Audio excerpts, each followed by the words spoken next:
This is the Detroit Sports Podcast Network. And welcome in, folks, to another edition of Open Mic Night. I'm your host, Noah Taluki. And on today's episode, the Lions losing on Monday Night Football in front of the entire nation, 35-17. I'll break that game down for you and a couple of my other thoughts that I have for the Lions from not only this game, but for the next couple of games as well. Also, Michigan and Michigan State off to 3-0 starts. We'll break down their games for you as well. Both teams in the top 25 as well. But hopefully everybody had a great weekend out there. I'm trying something new this week. And usually I wait till about Tuesday afternoon, Tuesday evening to record the podcast. But today, since the Lions played on Monday Night Football, I thought, you know what, I might as well just record this a little post-game edition. So for the first time ever, we're doing, a literal post-game edition of the Locked On Lions podcast. So definitely really excited for this. And I just thought, hey, the one week we play on Monday Night Football, the Lions do, might as well go with a little bit of a post-game, podcast just right after the game. My initial thoughts, if you will, from this Lions loss to the Packers. Before we get to that, though, I do want to have I have a little special shout out to give. He is been a good listener the last month or so of the podcast. His name is Dante, and he's one of my cousins. He's actually in high school. He just made his debut on the varsity at South Lyon East High School, the Panthers. They lost to Walled Lake Western on Friday, but he got in, and he was out there, and he was doing a really, really good job out there blocking at fullback. So, and I know Dante, he loves listening. He loves listening to all the guests that I've had on before, and just a lot of the Lions takes and all that. I know he likes listening at school over there as well during his free period. So, Dante, I know you're listening this week. Just wanted to give you a great shout out and a great job at the during your game against Walled Lake Western on Friday. I was actually, I'm in town. I'm in Detroit this week, and I was really happy I was able to go and see him and the family, and it was great to watch his varsity debut over at South Lyon East for sure. All right, I want to get into the Lions-Packers game, 35-17 loss. Now, guys, remember last week? Remember how last week I said, look, I know the Lions lost, but I wasn't really that upset that we lost? This week's a little different. I'm a little bit more upset that the Lions lost this game than definitely last week. Because remember, folks, the Lions had a 17-14 lead at halftime. They were playing really well in that first half. I mean, they were moving the ball down the field. And it was just a completely different second half. You call it the Tale of Two Cities, that famous book from the 1800s whose author escapes me. This was the tale of two halves for the Lions, if you will. They gave up 21 unanswered points in the second half, score 0. 17-14 at halftime, and lose 35-17. I gotta say, folks, overall, so I'm sitting there in the first half, I'm thinking, wow, Lions are really moving the ball well. They were running the ball well at one point. You know, those throws that Jared Goff was making, I was like, where was this in the first half of week one? I mean, he was throwing it all over the field. I mean, that touchdown catch the touchdown throw to Quintez Cephas on the first drive of the game, setting the tone. I mean, there was a whole complete, mismatch out there, in the red zone on that touchdown, and a miscommunication from Joe Barry, a new defensive coordinator for the Packers defense, who ironically was the Lions defensive coordinator in 2007 and 2008. The 2008 defensive coordinator, the 0-16 defensive coordinator. Interesting. And he's still a defensive coordinator in the NFL, which is very, very interesting. But yeah, you could tell that there was a miscommunication on defense there. I mean, there were two corners got the inside route, which left Quintez Cephas wide open for that touchdown. So good job on the Lions there to take advantage of that. But then also the touchdown throw to TJ Hawkinson in the back corner of the end zone. I mean, that could not have been placed any better. I mean, that was just a back shoulder throw TJ just went out there and got that and came down. I mean, it was incredible. I mean, it could not have been placed better. That's the Jared Goff that I think the Lions have to see really for the rest of the season. Because Jared Goff has flashed some potential with his arm. Did he struggle week 1 against San Francisco? Of course he did. Of course. They were the pick 6 against San Francisco. I mean, there's no excuse about that. But there were times that he really flashed. He flashed again tonight in some instances. However, in my opinion, what really turned the game was when Dan Campbell decided to go for it on 4th down 21-17 in the third quarter. They went for it on 4th down at the Green Bay 25. So instead of kicking the field goal and being down by 1, they said, why not go for it? Now, to be honest, I liked the call. I did. I really did. I thought it was gutsy again by Dan Campbell. We mentioned last week how they went for it on 4th down early against the Niners as well, and they were able to cash in. But unfortunately, not this time for the Lions. Unable to get that there. I don't know why they didn't run the football there. I thought for sure, because Jared Goff was in the shotgun. I mean, almost an obvious pass. I thought, 4th and 1. Let's see what this run game is really made of, because to that point of the game, they were doing a really good job, I thought, of at least just getting that 1 yard. If they needed that 1 yard to get a first down, they were able to push through and get it. I thought, why not run the ball in that situation? But I don't know, they were trying to find TJ there and try to, confuse the defense, but it just did not work. And really, that was the kicker right there. That is what deflated the Lions, because after that, Aaron Rodgers just caught fire. And it went back to reality for the Lions. The Lions could not cover.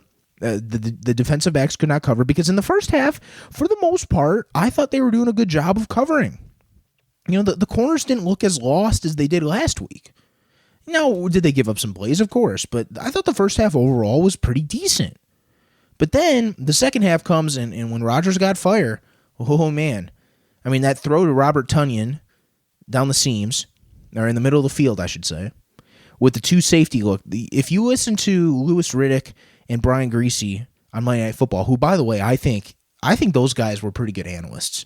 I know everyone rats on Monday Night Football, and it's not the same anymore. It's not as entertaining. It stinks now. I will say this, though. Those 2 guys, I think, are very good analysts. And they kept talking about all night. Detroit loves to play that too high, that too high shell look, a very conservative look. And they were saying when the Lions play that too high look, the middle of the field is wide open. And on that particular throw, they were playing that too high shell, sucked the safeties away from the middle of the field, and then Tonyan was left on, I believe, Anzalone, the linebacker, and it was just a great throw, but he was open. So it was just a tough play. And then, even earlier in the game with Melifonwu, the cornerback, the rookie from Syracuse, who actually played, the ball decently on that long throw. I believe it was like a 50-yard completion to Devontae Adams.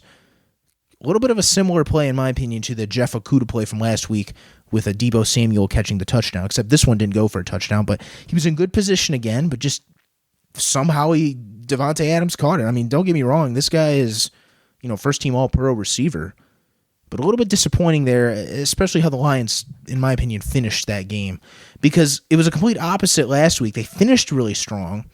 They didn't finish this game strong tonight. And I was listening to a little bit of Dan Campbell's press conference after the game. He really was stressing offense, and he's like, offensively, we're going to have to really be able to outscore these guys, moving on in the season. And I 100% agree. Offense did not get it done in the second half. 0 points, 0, compared to 21 for Green Bay in that second half. Rodgers on fire, 22 of 27 for 255 yards and 4 touchdowns. Lions outgained Green Bay on the ground. Interesting. They only ran the ball 19 times, but they ran for 108 yards, 5.7 yards on the ground. Green Bay, 31 times they ran it for 96 yards, only 3.1 yards per carry, and the Aaron Jones touchdown. But Detroit out-rushing someone. How about that? We don't hear that too often. Jared Goff, though, the leading rusher for the Lions, 46 yards. He actually had a couple of decent carries. One of those went for 26 yards. So again, the Lions, similar to last week, they just didn't really have time to run the ball a lot because, they were losing. And when you're losing, you got to play catch up. You got to start throwing the ball. So, but again, the Lions continue to run the ball well. And that's a very, very good sign, because when you, and I made a note of this in the first half when they were running the ball well, when you have a good line in the NFL, which the Lions do, in my opinion, they have this is the most solid unit of the team, minus, Matt Nelson, because I don't think Matt Nelson is very good at right tackle, but regardless, you had to adjust because of Taylor Decker being hurt last week, so Sewell moved over to left tackle, and by the way, I think Sewell played well. He held his own again tonight. And, so minus Matt Nelson, the Lions actually have a pretty decent offensive line. And when you have a line in this league, you can do things. See, there were times in that first half, Jared Goff, he had all day to throw. When was the last time the Lions had all day to throw on all these different plays? All day. I mean, that last drive before the first half, the one where they got the field goal, Jared Goff has all day to throw, all day. And instead of forcing it, instead of throwing it out of bounds, whatever, he waits, he's patient, he stands in the pocket. Just like his strength is standing in the pocket. I mean, he is a pocket passer. And finding TJ Hockenson for 19 yards. Just positive plays like that. When the Lions have all day to throw, special things can happen.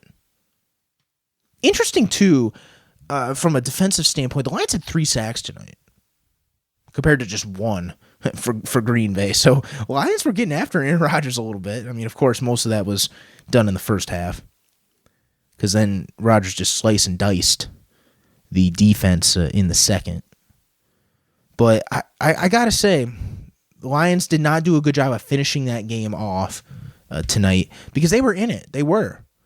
But and also, back to what Dan Campbell was saying, they were shooting themselves in the foot. They were.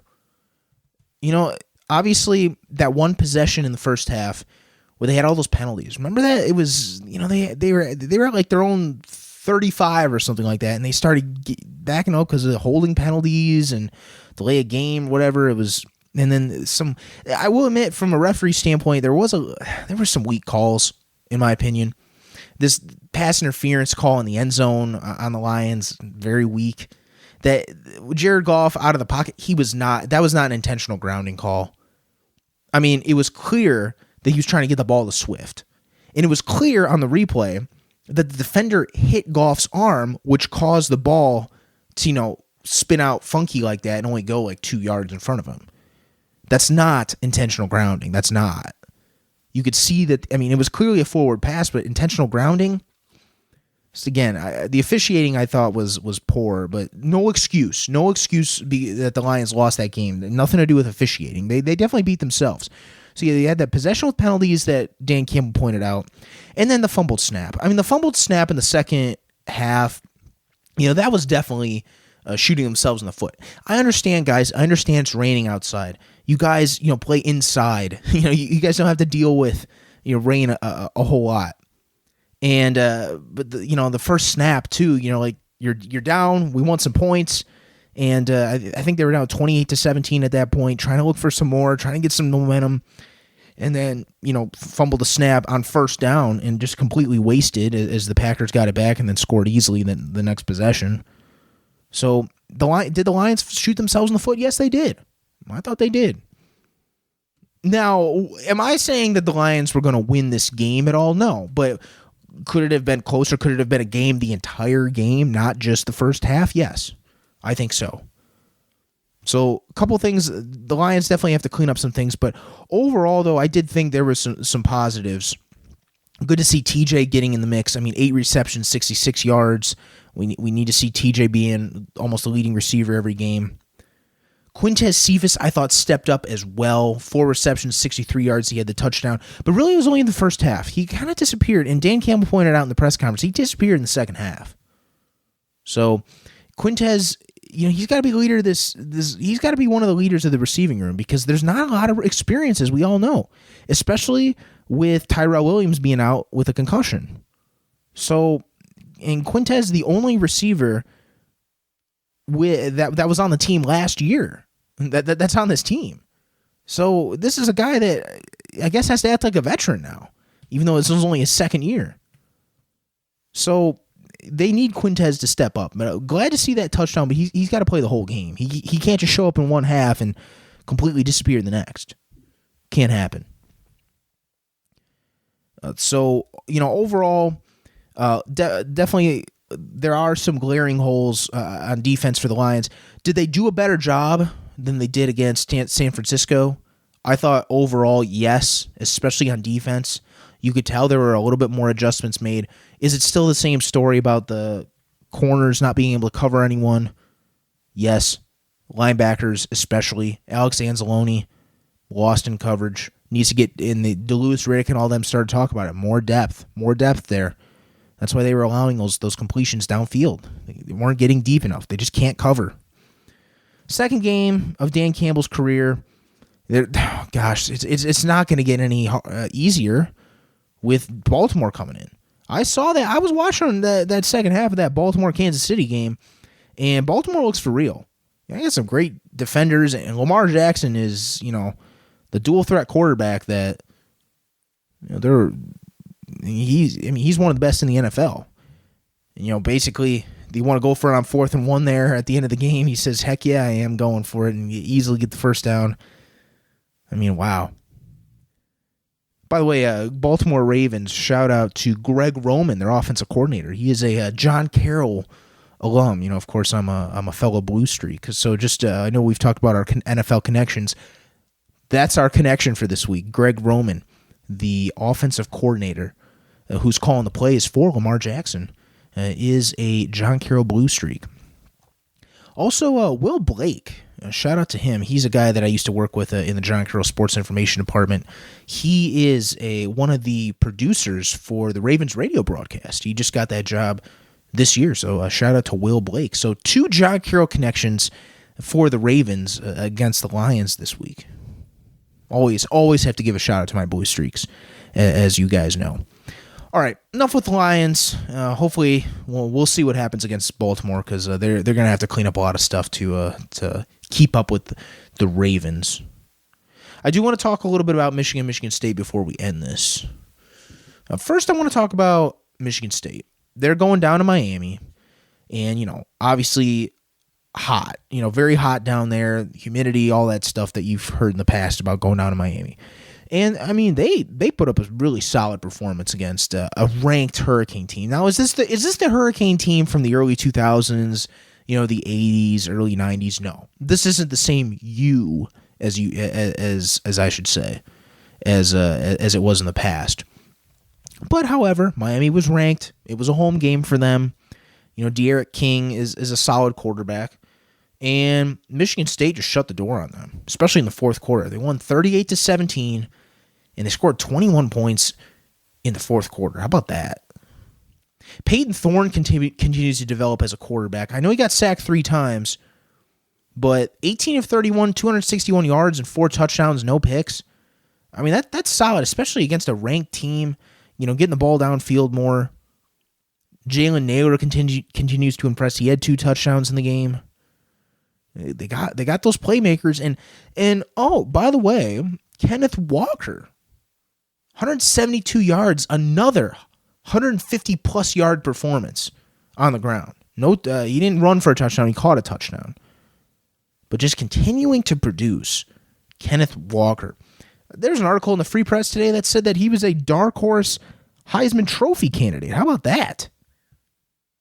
Playing well through the first couple weeks of the season, and I gotta say, 3-0 Michigan State, first time since 2015 that they've started the season 3-0. Very, very impressive on that front from Mel Tucker.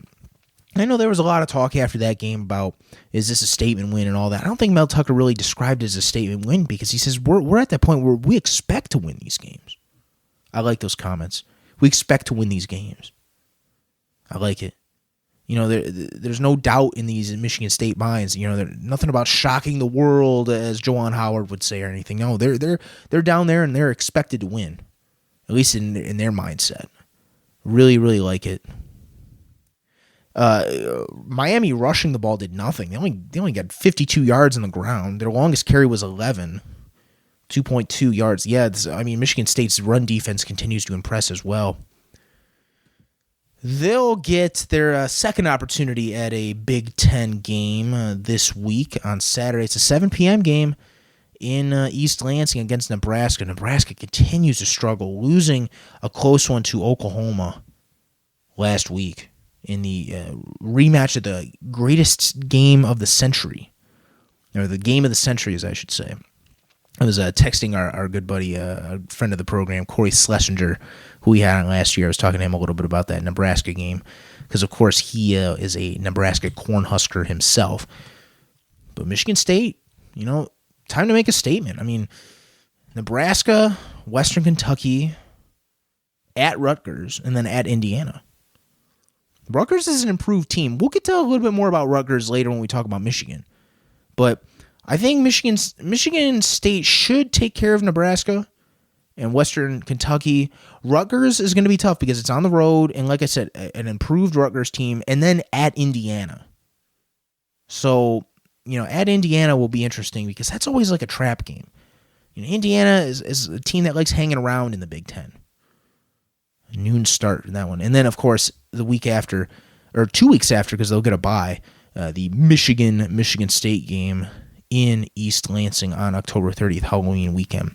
It would be really, really cool, in my opinion, if both teams were undefeated heading into that game. It would just, the Paul Bunyan Trophy, it would just make that game much more, fun and interesting because it's a lot of it, especially the last 10 years, it's been mostly Michigan State. It's been mostly one-sided, but if you get these teams undefeated, it's gonna make for a heck of a game. So next couple games, especially against Nebraska, Western Kentucky, Michigan State's they gotta go undefeated here. They gotta win these two games to really, solidify themselves as a top team in college football. I want to talk about Michigan a little bit. 63-10 rolling over Northern Illinois. How about this? Northern Illinois quarterback Rocky Lombardi, former Michigan State quarterback. No relation to the great Vince Lombardi, by the way. I've done some research on that now. He was a former wrestler in the state of Iowa. Yikes. 46 yards passing. Yikes. I believe when he threw that, he did throw a touchdown. When he threw that touchdown, he was going after the Michigan fans or something like that. Not a good look, man, if you're down by that much. He actually led the team in rushing, too, with 71 yards. Interesting. But, still a dominant performance from Michigan. They didn't have to run the ball, or they didn't have to throw the ball much. Only 12 of 17 total. J.J. McCarthy, the backup quarterback, even got in for Cade McNamara. They continue to impress on the ground. Blake Corum, 125 yards and 3 touchdowns. This is a guy that with a lot of speed and athleticism. You can get him on the outside. He can really run. Blake Corum, the sophomore from the state of Virginia. How about Blake Corum's stats for the 2021 season so far? 100-plus yards in all 3 games. 171 against Washington last week. 125 this week, and 111 against Western Michigan. So 470 yards and 7 touchdowns. So Michigan and Michigan State they got two running backs there to really look out for. Kenneth Walker and Blake Corum. So, I know it's it's Northern Illinois. Cornelius Johnson also, 3 receptions, 117 yards, and a touchdown for Michigan. Look, and I've said this to you guys for a long time. There's people in the Michigan media that they love to crown Michigan, as soon as they start, 3-0.